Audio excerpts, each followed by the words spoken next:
क्या कर रहे थे हम लोग? वही जो करते कहते और सुनते चले आ रहे हैं कि जब वक्त होता है तो एहसास नहीं होता, और जब एहसास होता है तो वक्त नहीं होता। मैं साबिर अली और आप देख रहे हैं ILCC अली क्लासेस, जो अलीगढ़ बेस्ड नीट जेई का रेजिडेंशियल कोचिंग क्लास है। साथ ही AMU जामिया और दूसरे यूनिवर्सिटी के दूसरे एंट्रेंस की भी तैयारी कराते हैं, जैसे 9th है, 6th है, 11th है, diploma engineer, BSc nursing, CET CUT paramedical वगैरह वगैरह तैयारियाँ होती हैं।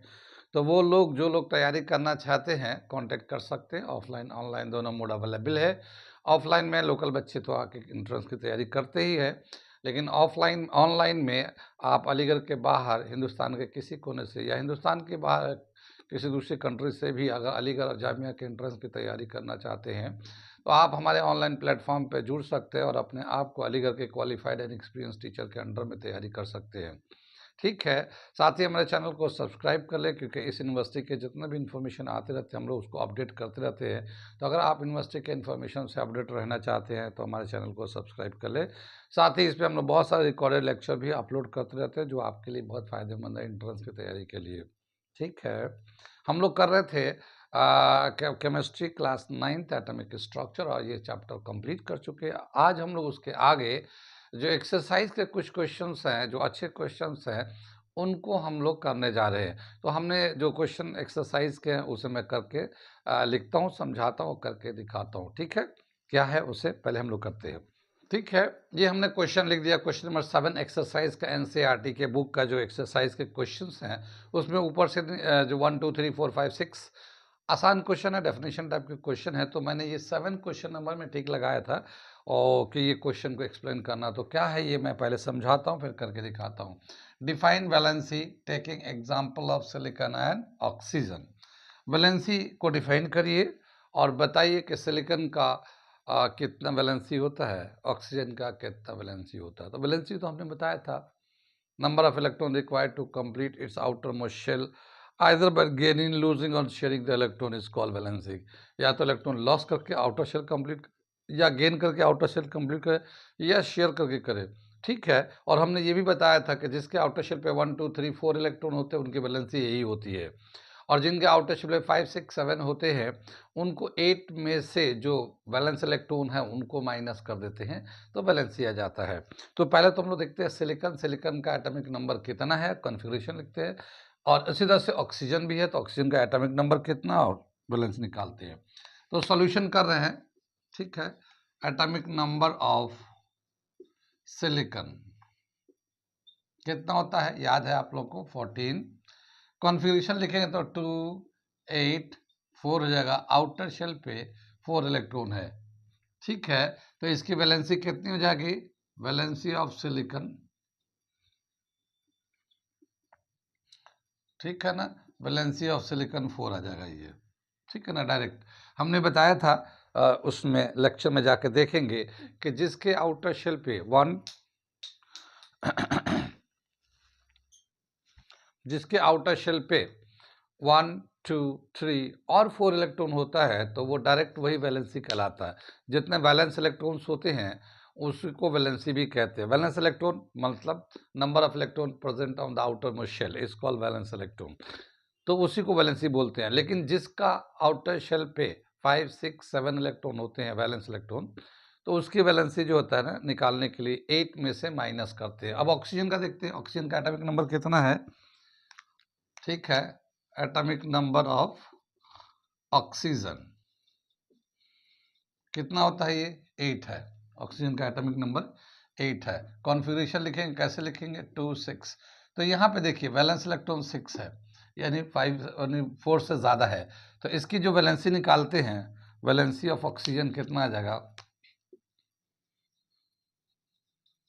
वैलेंसी ऑफ ऑक्सीजन क्या हो जाएगा, 8 माइनस ये 6, ये वैलेंस इलेक्ट्रॉन था ना, 8 में से 6 को माइनस कर लेंगे तो वैलेंसी हो जाएगा 2।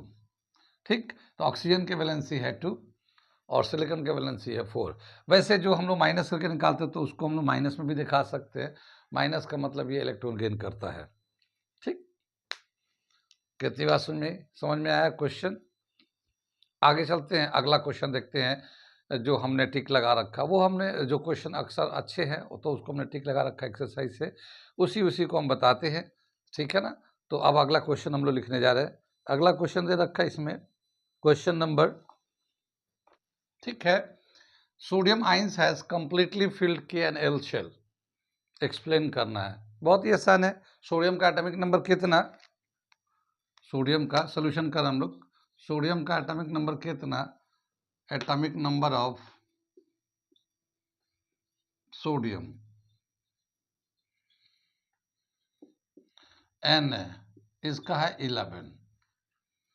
11 होता है। इसका कॉन्फ़िगरेशन क्या होगा, 281, ये इसका कॉन्फ़िगरेशन होगा जो न्यूट्रल एटम होता है।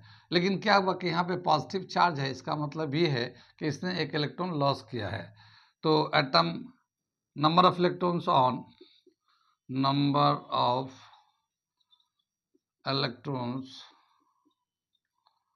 ऑन सोडियम पॉजिटिव आयंस क्या आ जाएगा, एक इलेक्ट्रॉन जब चला गया तो इसके पास सिर्फ 10 इलेक्ट्रॉन है, 10 इलेक्ट्रॉन है। और यहाँ पे जैसे हम लोगों ने बनाया था, ये पहला शेल होता K, दूसरा शेल होता L, K L M, ऐसे होता है ना, ऐसे होता है N। तो K पे जो 2 इलेक्ट्रॉन, इसका कॉन्फ़िगरेशन लिखेंगे तो क्या लिखेंगे, पहले शेल पे 2 इलेक्ट्रॉन आ जाएगा और दूसरे पे 8 इलेक्ट्रॉन आ जाएगा। तो K पे 2 है, L पे 8 है, और इस तरह से ये 2 शेल KNL कंप्लीट है, ठीक है। ये इस तरह से दे रखा है। कितनी बात समझ में, यहाँ तक समझ में आ गया। ये पॉजिटिव चार्ज का मतलब इलेक्ट्रॉन लॉस हो गया है, जितना पॉजिटिव चार्ज है उतना इलेक्ट्रॉन लॉस हो गया है। नेगेटिव चार्ज का मतलब इलेक्ट्रॉन गेन किया है, जितना नेगेटिव चार्ज है उतना इलेक्ट्रॉन को गेन किया है। अगर एक नेगेटिव है तो एक इलेक्ट्रॉन गेन किया है, 2 नेगेटिव है तो 2 इलेक्ट्रॉन गेन किया है।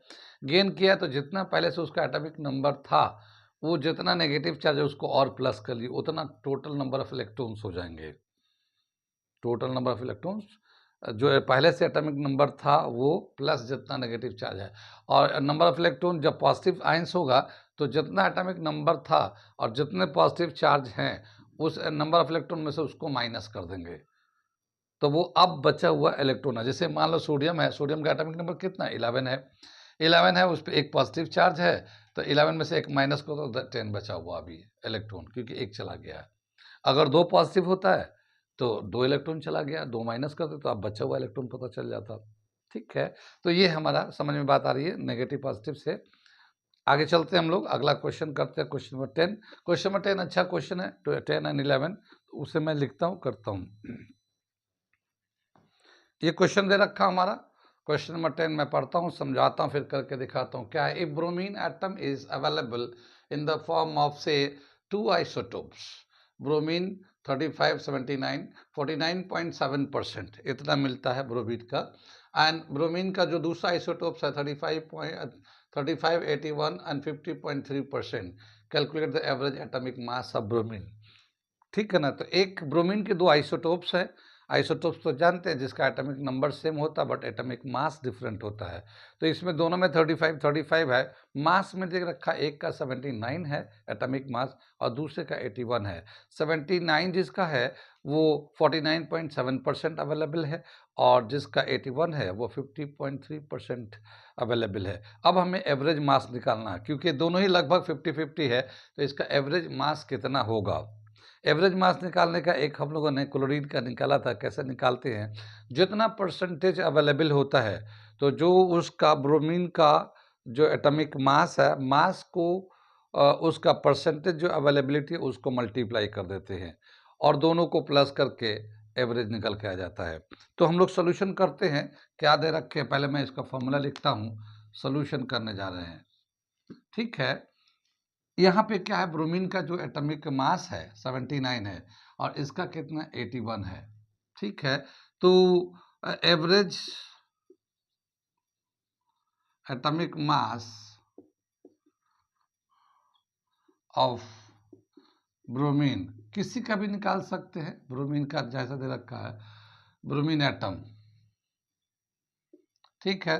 तो जितना इसका एटॉमिक मास है एक आइसोटोप्स का, तो atomic mass of first isotopes, atomic mass of first isotopes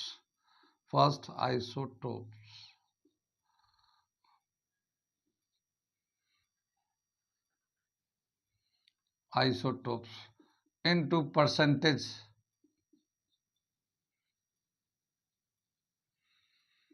plus atomic mass of second isotopes into percentage। ठीक है। अब जैसे इसमें इसका दे रखा एटॉमिक मास 79 है और इसका परसेंटेज कितना 49.7%। ये इस तरह से हम लोगों ने मल्टीप्लाई कर दिया। फिर इसके बाद दूसरा जो है ब्रोमीन है, इसका एटॉमिक मास है 81 और इसका 50.3% है, तो ये हमारा परसेंट का नीचे ले लिया। ठीक है, इसको हम लोग मल्टीप्लाई कर देते हैं, इससे भी मल्टीप्लाई कर देते हैं तो कितना वैल्यू आ जाएगा ये। ठीक है, तो ये 79 है, उसको 49.7 से मल्टीप्लाई करेंगे तो ये आ जाएगा 3926.3, नीचे 100 था तो 100 आ गया। 81 को 50.3 से मल्टीप्लाई करेंगे तो 4074.3 आ जाएगा, नीचे 100 था ये आ गया। 100 तो एलसीएम आएगा, सेम एलसीएम आ जाएगा, तो फिर क्या आ जाएगा, इन दोनों को प्लस कर देते हैं हम लोग। ठीक है, तो क्या आ जाएगा ये 100 तो सेम एलसीएम आ जाएगा और ये आ जाएगा 3926.3 प्लस 4074.3। इन दोनों को प्लस करेंगे तो ये 800.3 अपॉन 100 आ जाएगा और इसको 100 से डिवाइड कर देंगे तो 80.003 ये आएगा हमारा एवरेज एटॉमिक मास ब्रोमीन का। कितनी बात समझ में आई? ये हमारा एवरेज एटॉमिक मास आ गया। इसका जो तरीका है, जितना उसका एटॉमिक मास होता है आइसोटोप्स का, उसको कितना परसेंट मिलता है उससे मल्टीप्लाई कर देते हैं। ठीक है, इसी तरह से दूसरा जो था उसको भी मल्टीप्लाई कर दिया और इसको हमें ये वैल्यू आ गया मल्टीप्लाई, इसको ये आ गया, इसको कर दिया, दोनों को प्लस करके डिवाइड कर दिया 80 पॉइंट। ये एनसीईआरटी का क्वेश्चन है, बुक का क्वेश्चन है, तो इसलिए मैं करा रहा हूँ कि कभी कभी डायरेक्टली एनसीईआरटी के बुक के क्वेश्चन आ जाते हैं, एक्सरसाइज के भी, एग्जाम्पल के भी। तो जो एग्जाम्पल में क्वेश्चन होते हैं या एक्सरसाइज के क्वेश्चन होते हैं वो तो आपको करके रखना ही रखना है। अगर हो सके तो आंसर भी थोड़ा सा ध्यान में रखें, वो इसलिए कि जब वो क्वेश्चन आएगा तो आप उसको करने के लिए टाइम यूज़ नहीं करेंगे, टाइम बच जाएगा आपका।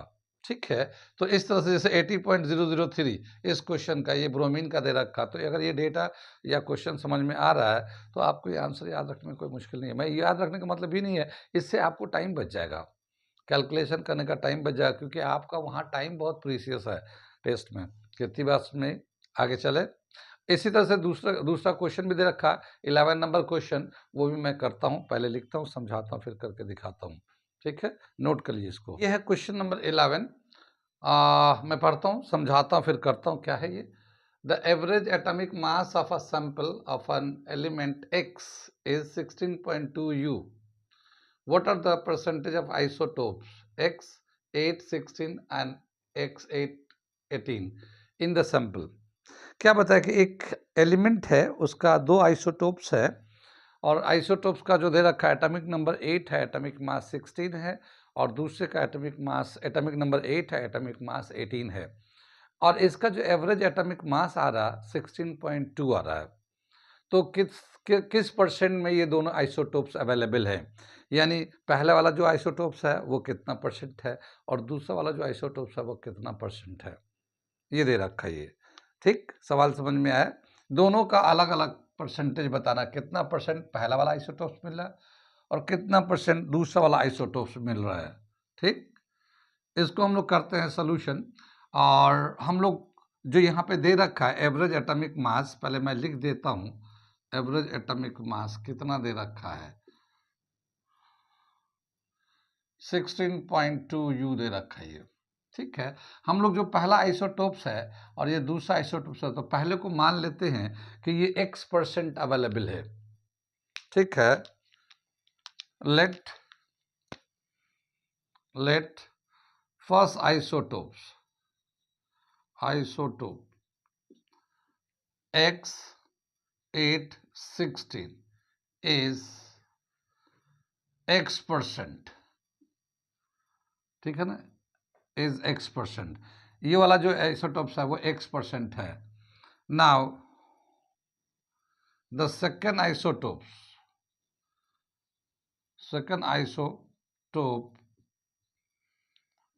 X818 is 100 minus x%। जाहिर है दोनों मिला के 100% होते हैं, तो जब ये x% है तो दूसरा 100 में से x माइनस कर दो, जितना बचेगा वो उतना परसेंट होगा दूसरा वाला। कितनी बात समझ में आई? ये लाइन समझ में आया? तो पहले वाले को हम लोगों ने x% ले लिया और दूसरे वाले को 100 माइनस x% ले लिया। अब दोनों का जो एवरेज मास निकालने का एवरेज एटॉमिक मास निकालने का जो तरीका है कि mass of first isotopes into percentage plus mass of second isotopes, atomic mass of second isotopes into percentage is equal to average atomic mass. यही होता ना हमारा, ठीक? जैसे एवरेज एटॉमिक मास जो है, एटॉमिक मास जो होगा वो है मास of first isotopes first into percentage, ठीक है ना? इनटू परसेंटेज तो यहाँ तो x% है तो x% ले लिया, ऐसी plus mass of second into percent यानी 100 माइनस x%, 100 माइनस x%, ये हमने परसेंटेज का साइन लगा दिया, ठीक? यहाँ पे जो दे रखा है एवरेज एटॉमिक मास 16.2 दे रखा है। ये फर्स्ट वाले का एटॉमिक मास कितना है 16, और 16 को हम लोगों ने x% से मल्टीप्लाई कर दिया। दूसरे का मास है 18 और 18 को 100 माइनस x% से मल्टीप्लाई कर दिया। परसेंटेज जो है ना, हम लोग चाहें तो इसको परसेंटेज को हटा के नीचे 100 लगा देते हैं, ठीक है ना? ये भी परसेंटेज हटाकर नीचे 100 लगा देते हैं, ठीक है ना? दोनों का एलसीएम निकालेंगे तो 100 आ जाएगा, फिर ऊपर का करते हैं। ये मैं क्वेश्चन को मिटा दूं क्योंकि थोड़ी जगह चाहिए। यहाँ तक समझ में आ रहा है? ये सब यहाँ पे दे रखा है, ये 16.2 तो ऐसे ही रहेगा, और ये लेंगे 16x अपॉन 100, और ये जो ब्रैकेट है इसको मल्टीप्लाई करके खोल देते हैं, बल्कि एलसीएम ले लेते हैं हम लोग इसका।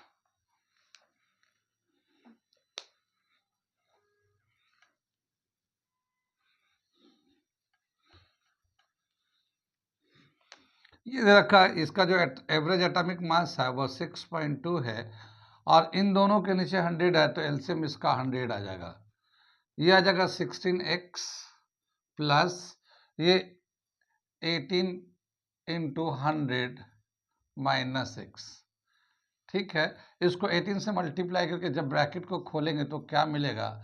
16x plus 1800 minus 18x, 18x upon 100। कितनी बात में? ये देखिए 16x में से 18x माइनस करेंगे तो माइनस का 2x बचेगा। इस 100 को इधर क्रॉस कर देते हैं तो ये हो जाएगा, अगर 100 से क्रॉस करके इसको मल्टीप्लाई करेंगे तो 2 0 बढ़ जाएगा तो डेसिमल लग जाएगा, तो 1620 इतना आ जाएगा हमारा ये वैल्यू। और यहाँ से बचेगा 1800 माइनस 2x, ये वहां से बचेगा। 16x में से माइनस जाएगा 18x तो 2x माइनस के बच जाएंगे। 2x को उधर लाते हैं और इस नंबर को उधर ले आते हैं तो क्या मिलेगा हमें? 2x is equal to 1800 minus 1620, ठीक है? अब कितना मिलेगा ये हमें? ये 180 मिलेगा। यहाँ से 1800 में से 160 माइनस करता हूँ, x इज इक्वल टू कितना हो जाएगा? 180 अपॉन 2, यानी कि ये 90% है। तो जो फर्स्ट आइसोटोप्स है, फर्स्ट आइसोटोप जो है ना 90% है, और जो सेकेंड आइसोटोप्स है 100 में से 90 माइनस करता 10% है, ठीक है? तो फर्स्ट आइसोटोप जो अवेलेबल है वो 90% है। तो यहाँ पे मैं आंसर लिख देता हूँ इसकी जगह पे, first isotopes X816 is 90% and second isotopes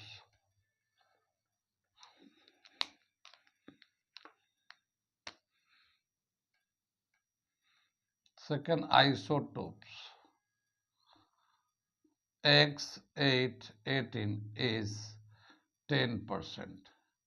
ये हमारा आंसर हो जाएगा। कितनी बात समझ में? ये 90% है और ये 10% है।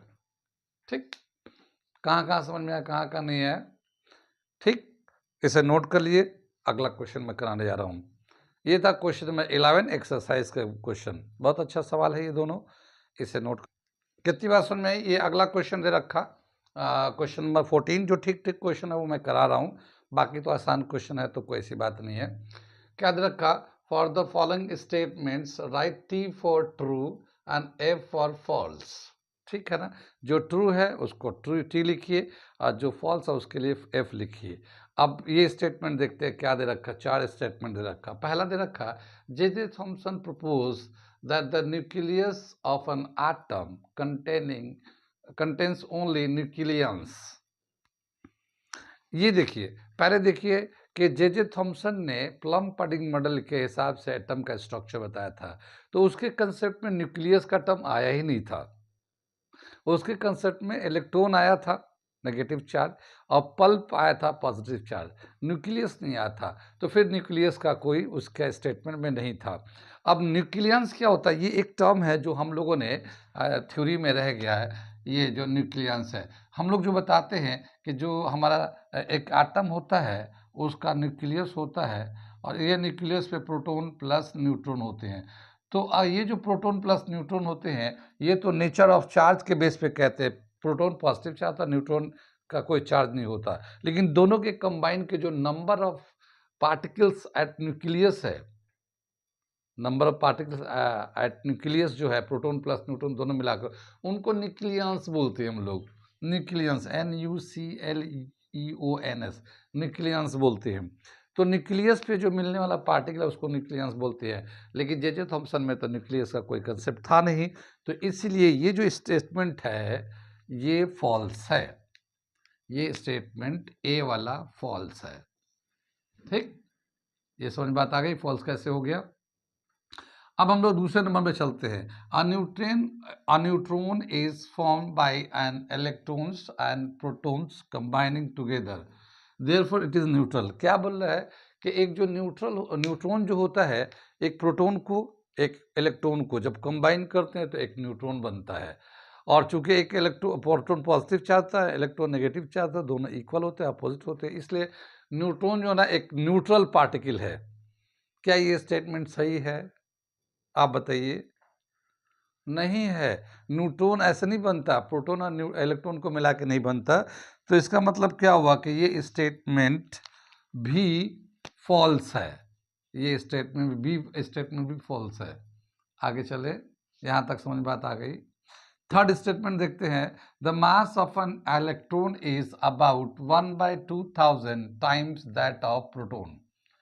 एक इलेक्ट्रॉन का जो मास है 1/2000 टाइम्स ऑफ प्रोटॉन के बराबर है। ये सही है या नहीं, आप भी बताइए। हम लोगों ने थ्योरी में किया है कि एक प्रोटॉन का जो मास होता है 2000 इलेक्ट्रॉन के मास के बराबर होता है। अगर हम लोग इसको लिख के देखना चाहते हैं तो ऐसे लिखेंगे, यानी कि mass of proton is equal to 2000 mass of electron है। अब यहाँ पे एक इलेक्ट्रॉन का अगर मास लेते हैं, mass of 1 electron is equal to, ये इधर आ जाएगा तो 1/2000 मास ऑफ प्रोटॉन। तो ये इस तरह से लिखेंगे और ये यही कह रहा है मास ऑफ इलेक्ट्रॉन जो है 1/2000 times of mass of proton है। इसका मतलब ये कि ये स्टेटमेंट ट्रू है। ये स्टेटमेंट ट्रू है। तो सी वाला जो स्टेटमेंट है ये ट्रू है। सी स्टेटमेंट ट्रू है। ये कितनी बात समझ में आई? अब 4 का देखते हैं। An isotopes of iodine is used for making tincture iodine which is used as medicine। ठीक है, देखिए आयोडीन को हम लोग अब मिलाकर बनाते हैं। एक आइसोटोप्स का जो आयोडीन होता है, आयोडीन का जो आइसोटोप्स होता है उसको हम लोग टिंचर आयोडीन बनाते हैं।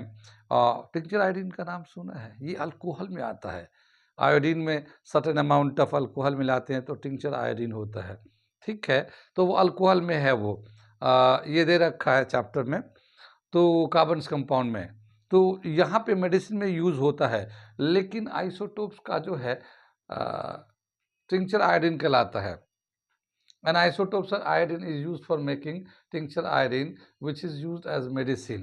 ठीक है, आयोडीन के बारे में हमारे पास बोला कि एक आइसोटोप्स का जो आयोडीन होता है, आयोडीन का जो आइसोटोप्स होता है वो हमें टिंचर आयोडीन बनाकर मेडिसिन में यूज़ करते हैं, लेकिन हमें टिंचर आयोडीन के बारे में बताया नहीं है स्ट्रक्चर ऑफ एटम में। यहाँ पे बोला कि आयोडीन का जो एक आइसोटोप्स है वो ग्वाइटरीनियल थ्रोट वाली जो प्रॉब्लम है उसके लिए हम लोग यूज़ करते हैं, ग्वाइटर के ट्रीटमेंट के लिए यूज़ करते हैं। तो इसका मतलब ये है कि ये स्टेटमेंट भी फॉल्स है, ये स्टेटमेंट भी फॉल्स है। हम लोग ग्वाइटर में आयोडीन के आइसोटोप्स को यूज़ करते हैं, आयोडीन के आइसोटोप्स को ग्वाइटर के लिए यूज़ करते हैं ट्रीटमेंट।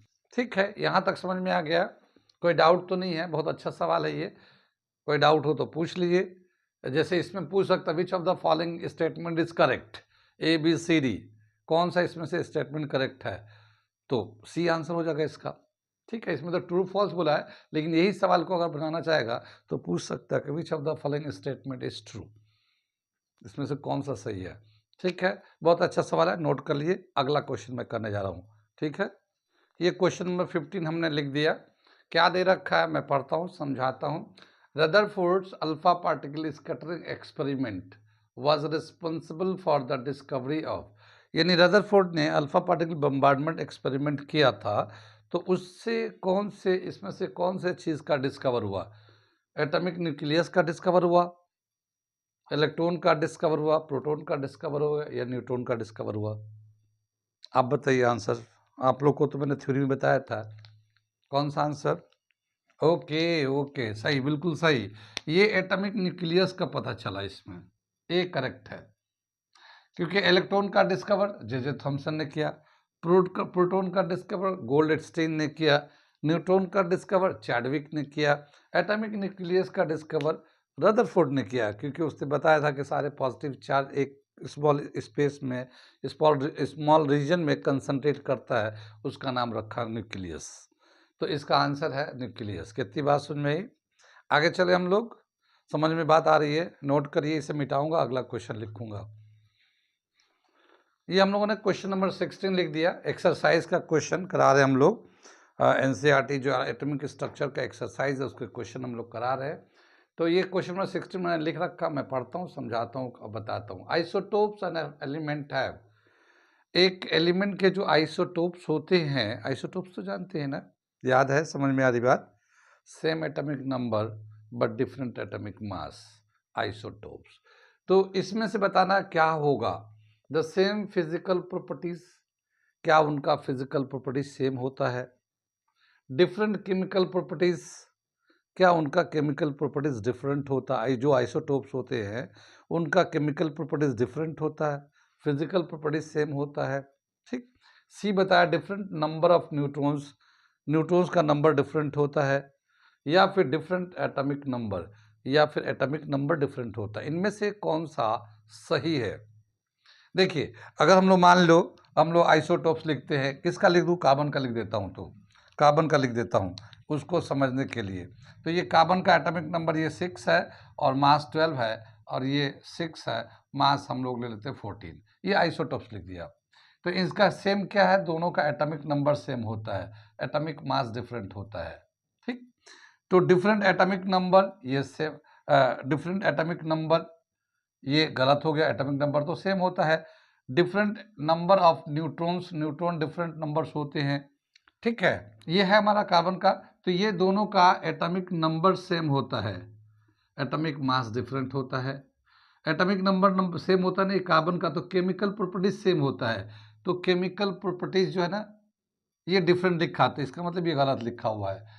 ये केमिकल प्रॉपर्टीज तो सेम होता है मगर फिजिकल प्रॉपर्टीज डिफरेंट होता है, लेकिन यहाँ लिखा फिजिकल प्रॉपर्टीज सेम होता है, इसका मतलब ये दोनों स्टेटमेंट गलत उल्टा लिखा गया है। अब हमें बोला क्या? डिफरेंट एटॉमिक नंबर डिफरेंट होता है, नहीं नहीं सेम होता है। अब यहाँ पे लिखा है डिफरेंट नंबर ऑफ न्यूट्रॉन्स, ये 12 है, ये 14 है। तो अगर हम लोग इसमें न्यूट्रॉन निकालते हैं तो देखो इसमें जो है इलेक्ट्रॉन होगा, प्रोटॉन होगा, न्यूट्रॉन होगा। तो पहले वाले में इलेक्ट्रॉन 6 है, प्रोटॉन भी 6 है और न्यूट्रॉन भी 6 है। दूसरे वाला में इलेक्ट्रॉन 6 है, प्रोटॉन भी 6 है, मगर न्यूट्रॉन जो ना 8 होगा दूसरे वाले में। ठीक है, ये इलेक्ट्रॉन 6 है, इसमें भी 6 है, प्रोटॉन इसमें 6 है पहले वाला में, दूसरे में 6 है, न्यूट्रॉन पहले वाला में 6 है, दूसरे वाला में 8 है। तो ये वाला थर्ड वाला स्टेटमेंट बिल्कुल सही है। तो थर्ड वाला जो स्टेटमेंट है वो बिल्कुल सही है। आइसोटोप्स के अंदर न्यूट्रॉन अलग होने की वजह से उसका एटॉमिक मास अलग हो जाता है, लेकिन नंबर ऑफ इलेक्ट्रॉन सेम होते हैं, और नंबर ऑफ इलेक्ट्रॉन सेम होने की वजह से उसका केमिकल प्रॉपर्टीज सेम रहता है, लेकिन फिजिकल प्रॉपर्टीज डिफरेंट हो जाते हैं। फिजिकल प्रॉपर्टीज, क्योंकि वो ये जैसे हमने बताया था कार्बन 14 रेडियो एक्टिव होता है और ये हमारा कॉमन कार्बन है, ठीक है, लेकिन यहाँ फिजिकल सेम बोल रहा है, तो इसलिए ये भी स्टेटमेंट गलत है। तो सी वाला जो स्टेटमेंट है ये बिल्कुल सही स्टेटमेंट है। कितनी बात सुन रही? कोई डाउट तो नहीं, कुछ पूछना तो नहीं? अगर पूछना है तो पूछ लीजिए, ठीक है, वरना इसे नोट करिए, फिर अगला क्वेश्चन में कराता हूँ। ये अगला क्वेश्चन दे रखा है 17 number question. Number of valence electrons in chlorine negative ions are. इसके वैलेंस इलेक्ट्रॉन पे नंबर ऑफ वैलेंस इलेक्ट्रॉन कितना है क्लोरीन नेगेटिव पे, नेगेटिव आयंस है तो इस पे। क्लोरीन का वैसे एटॉमिक नंबर कितना होता है? क्लोरीन का एटॉमिक नंबर होता है 17, ठीक है, क्लोरीन का एटॉमिक नंबर होता है 17। कॉन्फ़िगरेशन लिखेंगे 287। तो ये जो वैलेंस इलेक्ट्रॉन है ये पहले शेल पे 2, दूसरे पे 8 और तीसरे पे 7 इलेक्ट्रॉन होता है। वैलेंस इलेक्ट्रॉन का डेफिनेशन कैसे देते हैं? Number of electron present on the outer most shell, यानी आउटर मोस्ट शेल पे कितना इलेक्ट्रॉन होता है उसी को हम लोग वैलेंस इलेक्ट्रॉन बोलते हैं। तो इसके नॉर्मल जब नॉर्मल होता तो इसके 7 इलेक्ट्रॉन होते हैं, लेकिन इस पर क्या हुआ है कि इसने एक इलेक्ट्रॉन जो है ना, यहाँ नेगेटिव चार्ज आता है, यहाँ पे एक इलेक्ट्रॉन आया हुआ है, ये गेन किया है। तो जाहिर है जो गेन करेगा इलेक्ट्रॉन को वो कहाँ पे होगा? वो आउटर शेल पे ही होगा। तो आउटर शेल पे पहले से तो 7 था ही था, और एक इलेक्ट्रॉन इसने और कहीं से एक इलेक्ट्रॉन गेन किया है यहाँ पे। तो अब टोटल जो है 7 + 1 8 इलेक्ट्रॉन्स हो जाएंगे। तो वैलेंस इलेक्ट्रॉन कितने हो जाएंगे? 8। तो यहाँ पे दे रखा 16, ये 8, ये 17, ये 18। तो इसका आंसर हो जाएगा बी आंसर होगा। 8 वैलेंस इलेक्ट्रॉन है। वैलेंस इलेक्ट्रॉन का मतलब होता है the electron number of electron present on the outer most shell, सबसे बाहर वाले शेल पे कितना इलेक्ट्रॉन है उसी को हम लोग वैलेंस इलेक्ट्रॉन बोलते हैं। तो जैसे नॉर्मल क्लोरीन में 7 इलेक्ट्रॉन तो रहता ही रहता है, और एक ये नेगेटिव आयंस दिखा रहा था, एक इलेक्ट्रॉन इसने कहीं से गेन किया है, तो 7 तो वो था इलेक्ट्रॉन पहले से, और एक ये हो गया 8 इलेक्ट्रॉन, तो इसका बैलेंस इलेक्ट्रॉन 8 हो गए। कितनी बात समझ में आ गया? ऐसे अगर मान लो कोई पॉजिटिव आयंस होता है तो कितना उसका होगा? तो जितना उसका पॉजिटिव होगा वैलेंस इलेक्ट्रॉन में से उतना माइनस कर देना। जैसे हम लोग नेगेटिव में इसको प्लस करते हैं, वैलेंस इलेक्ट्रॉन में जितना नेगेटिव चार्ज है उसको प्लस कर देते हैं तो वैलेंस इलेक्ट्रॉन हो जाता है, ठीक है ना। वैलेंस इलेक्ट्रॉन को हम लोग क्या करते हैं? वैलेंस इलेक्ट्रॉन, ठीक है, टोटल वैलेंस इलेक्ट्रॉन कितना हो जाएगा? Total valence electron. तो क्या होता है वैलेंस इलेक्ट्रॉन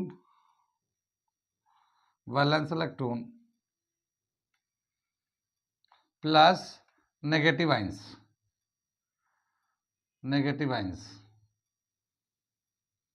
इसको प्लस कर देते हैं,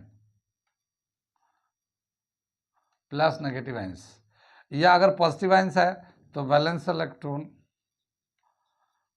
इलेक्ट्रॉन्स माइनस पॉजिटिव आइंस, ठीक है ना।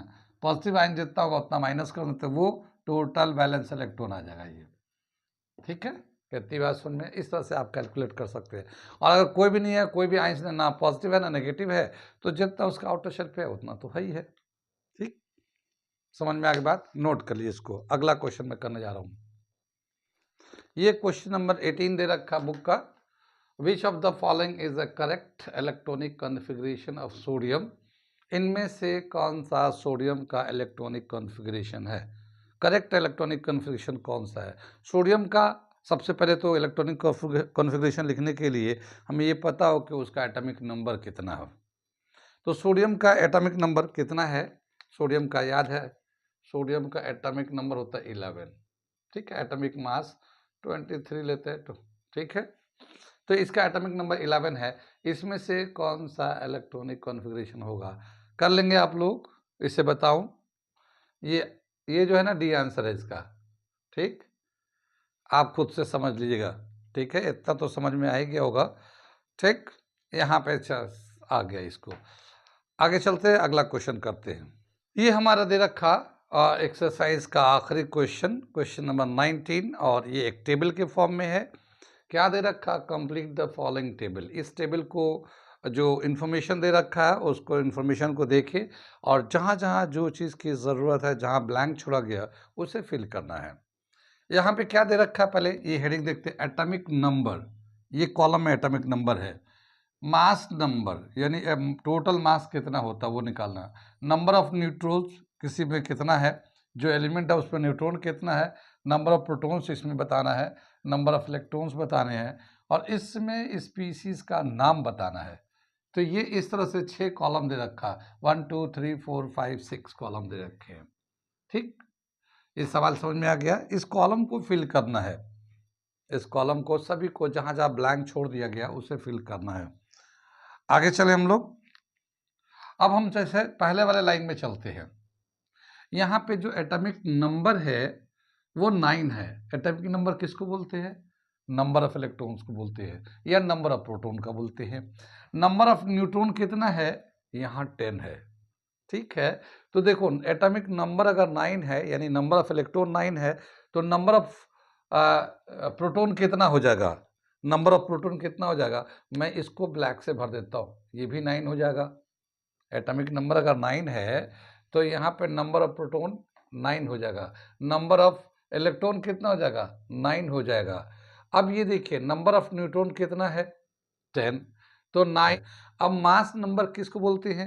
Mass number, mass atomic mass किसको बोलते हैं? Proton plus neutron. प्रोटॉन जितना होता है और न्यूट्रॉन जितना होता है दोनों को प्लस कर देते हैं तो वो मास नंबर हो जाता है। तो न्यूट्रॉन तो 10 है और 9 है प्रोटॉन, तो दोनों को प्लस करेंगे तो यहाँ पे आ जाएगा ये 19। ठीक है ना, ये 19 आ गया मास नंबर। कितनी बात सुनिए। और जिसका मास नंबर एटॉमिक नंबर 9 होगा उसका वो कौन सा स्पीसीज होगा, उसका एलिमेंट का नाम क्या होगा? कौन सा एलिमेंट होता है जिसका एटॉमिक नंबर 9 होता है? याद है आप लोगों को? बताइए बताइए। वो होता है फ्लोरीन। फ्लोरीन का एटॉमिक नंबर 9 होता है। ठीक है, फ्लोरीन का एटॉमिक नंबर 9 होता है, तो हम लोग लिख देते हैं फ्लोरीन।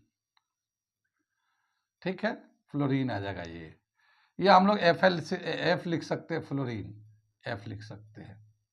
ठीक है, कितनी बात सुन में ये समझ में आ गया कैसे हमने फिल कर दिया। ठीक, सेकंड पार्ट को अगर चलते हैं, सेकंड रो में चलते हैं, तो ये सल्फर दे रखा है, ये कॉलम में ये 32 दे रखा है, ये 60 दे रखा है। एटॉमिक नंबर यानी नंबर ऑफ इलेक्ट्रॉन कितना है? 16 है। तो जब नंबर एटॉमिक नंबर 16 है तो नंबर ऑफ प्रोटॉन और नंबर ऑफ इलेक्ट्रॉन दोनों ही 16 होंगे। ये दोनों ही 16 होंगे, तो ये हम लोग प्रोटॉन भी 16 है और इलेक्ट्रॉन भी 16 है ये। ठीक है ना, इलेक्ट्रॉन भी 16, सल्फर का एटॉमिक नंबर 16 होता है। ठीक, अब देखिए ये जो है मास नंबर है यानी प्रोटॉन प्लस न्यूट्रॉन दोनों मिलाकर 32 है। तो प्रोटॉन तो 16 है, तो 32 में से ये 16 माइनस करेंगे तो ये 16 जो ना इसमें न्यूट्रॉन आ जाएगा, ये 16 न्यूट्रॉन आ जाएगा और ये सल्फर आ गया। कितनी बात सुन में ये फील किया, समझ में आ रहा है कैसे हम लोग फील कर रहे हैं इसको? ठीक है, आगे चले हम लोग। अगला हम लोग नेक्स्ट कॉलम को फिल करने जा रहे हैं, थर्ड वाले को। ठीक, तो कौन सा दे रखा उसे पहले चेक करते हैं। ये देखिए मास नंबर 24 दे रखा है यानी प्रोटॉन प्लस न्यूट्रॉन का जो टोटल करके है वो 24 है। यहाँ प्रोटॉन 12 है, तो प्रोटॉन जब 12 है तो यहाँ पे न्यूट्रॉन निकल के आ जाएगा। इसमें से 24 में से 12 माइनस कर देंगे तो यहाँ पे 12 आ जाएगा ये न्यूट्रॉन का। और जितना प्रोटॉन होता है उतना ही इलेक्ट्रॉन भी होता है, तो इलेक्ट्रॉन भी 12 हो जाएगा। ठीक है, और जितना एटॉमिक नंबर जिसका, यहाँ पे एटॉमिक नंबर क्या हो जाएगा? जितना इलेक्ट्रॉन होता है उतना ही एटॉमिक नंबर होता है। और एटॉमिक नंबर 12 होता है, उस एलिमेंट का नाम क्या है? मैग्नीशियम। Magnesium, Mg, magnesium. कुछ समझ में बात आ रही है? याद किया होगा एटॉमिक नंबर तो आपको सब समझ में आ जाएगा, बिल्कुल आसानी से समझ में आ जाएगा। ठीक है ना? आगे चले हम लोग, अगला हम लोग फिल करते हैं, अगला ब्लॉक 4th नंबर कॉलम में। तो देखिए यहाँ पे 2 दे रखा है, ये मास नंबर है, यानी इसमें प्रोटॉन प्लस न्यूट्रॉन है। यहाँ 1 दे रखा है, यानी प्रोटॉन 1 है, तो न्यूट्रॉन कितना है? 2 में से 1 माइनस कर दिए तो ये हमारा न्यूट्रॉन आ जाएगा, 1 है, न्यूट्रॉन 1 है। जितना प्रोटॉन होता है उतना ही इलेक्ट्रॉन होता है, यानी एक प्रोटॉन है तो एक न्यूट्रॉन भी है। कितनी बात में इलेक्ट्रॉन भी है, और जितना इलेक्ट्रॉन होता है वही एटॉमिक नंबर कहलाता है। ये हमारा 1 आ गया, एटॉमिक नंबर, एटॉमिक नंबर है। और जिसका एटॉमिक नंबर 1 होता है वो हाइड्रोजन है, हाइड्रोजन। कितनी बात में हाइड्रोजन है इसका। ठीक, इसको वैसे ड्यूटेरियम बोलेंगे क्योंकि इसका मास नंबर जो है ना ड्यूटेरियम का है। ये हाइड्रोजन में तो हाइड्रोजन में तो ये हाइड्रोजन नहीं होगा, हाइड्रोजन में तो जो है ना उसका न्यूट्रॉन नहीं होता, तो हम लोग इसको नाम दे देंगे ड्यूटेरियम। ड्यूटेरियम, ड्यूटेरियम ले लिया इसका। ठीक है ना, नाम आ गया इसका ड्यूटेरियम। ये लास्ट कॉलम चलते हैं, ये 0 दे रखा है, ये 1 दे रखा है, ये 0 दे रखा है। नंबर ऑफ न्यूट्रॉन 0, यानी न्यूट्रॉन होता ही नहीं उसमें, वो हाइड्रोजन होता है। ये प्रोटॉन 1 दे रखा है, ये प्रोटॉन 1 है न्यूक्लियस पे, इलेक्ट्रॉन है ही नहीं, यानी इलेक्ट्रॉन उसका चला गया, क्योंकि हाइड्रोजन में एक इलेक्ट्रॉन होता है, एक प्रोटॉन होता है, मगर जब इलेक्ट्रॉन चला ही गया तो उसके पास इलेक्ट्रॉन बचा नहीं, तो हम लोग एटॉमिक नंबर 1 बोल सकते हैं, इसका एटॉमिक नंबर 1 हो, क्योंकि नंबर ऑफ प्रोटॉन से भी डिफाइन करते हैं एटॉमिक नंबर को, नंबर ऑफ प्रोटॉन से भी डिफाइन करते हैं। तो इसका एटॉमिक नंबर 1 है, लेकिन यहाँ पे जो है ये इसका इलेक्ट्रॉन जो है नहीं, तो ये हाइड्रोजन जो है पॉजिटिव आयन चाहिए, हाइड्रोजन पॉजिटिव आयन है ये, क्योंकि एक हाइड्रोजन में एक प्रोटॉन तो होता है पर उसका इलेक्ट्रॉन नहीं होता, तो ये प्रोटॉन तो है, इलेक्ट्रॉन नहीं है, और न्यूट्रॉन तो होता ही नहीं है। और यहाँ पे क्या है? मास नंबर, तो इसका मास नंबर जो होगा हमारा 1 होगा ये। ठीक है, मास नंबर, क्योंकि न्यूट्रॉन प्लस प्रोटॉन मिलाकर, न्यूट्रॉन प्लस प्रोटॉन मिला के मास नंबर होता है, तो यहाँ पे प्रोटॉन है न्यूट्रॉन नहीं है, तो ये दोनों मिला के 1 आ जाएगा। तो ये हमारा जो हमारा ये 19 नंबर क्वेश्चन एक्सरसाइज में दे रखा है, इसको हम लोगों ने एटॉमिक नंबर के हिसाब से फिल किया, समझाया भी। इतनी बात समझ में तो आ गई, ये सारे एक्सरसाइज के जो अच्छे सवाल थे हमने करा दिए। इसके अलावा और भी बहुत सारे ऑब्जेक्टिव क्वेश्चंस आपको प्रैक्टिस शीट्स में मिलेंगे आपको करने के लिए। तो आप जब इतना कर लेंगे, थ्योरी पढ़ लेंगे, जब ये कर लेंगे तो कुछ बहुत सारी चीज़ें कंसेप्ट क्लियर हो जाएंगे, और उसके साथ ही जो हमारे प्रैक्टिस शीट्स है उसको आपको मिल जाएंगे, तो उससे भी प्रैक्टिस कर लेंगे प्रीवियस को, और उसके बाद हम लोग प्रीवियस के क्वेश्चन भी इसमें अटैच करेंगे। तो पहले इतना समझ लीजिए, फिर उसके बाद करेंगे, तो आगे बहुत सारे काम है, लेकिन पहले इसको समझ लीजिए। यहाँ पे आज आके एटॉमिक स्ट्रक्चर के एक्सरसाइज के क्वेश्चन कंप्लीट हो जाते हैं, बाकी हम लोग कंटिन्यू रखेंगे, आगे बहुत सारे काम है अभी इसमें, तो अभी बहुत सारे काम है, मगर ये एक्सरसाइज का काम खत्म हो गया, एटॉमिक स्ट्रक्चर 9th क्लास। ठीक, ओके।